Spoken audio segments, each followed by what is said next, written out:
Everybody, even remotely connected to physics, knows something's wrong. It's confused, it's disjointed, it conflicts with itself. There is a problem. The question that needs to be answered is, how do you solve the problem? Do you continue ahead on the path that we're on, trusting that Einstein's theory of relativity and quantum physics is the answer and you can find a little tweak later? Or do you have to go back to the core and fix it there?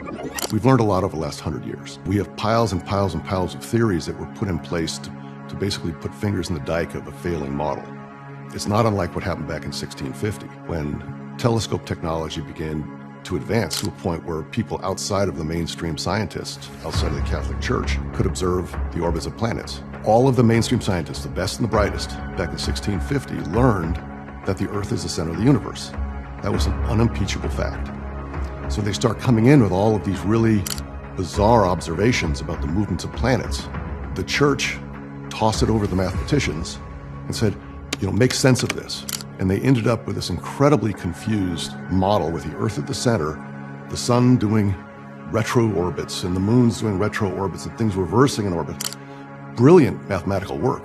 Finally, the Church relented and let them put the sun in the center of the universe, and voila, you've got this really clean model that we use today. Same thing's happening today. All these guys learned these things in grade school. They never made it into the physics establishment unless they drank the Kool-Aid, unless they bought into the Church of Einstein. Those things are no longer debatable. If the answer to the problem conflicts with what they believe to be a fact, they can't get there. It's not a self-correcting system.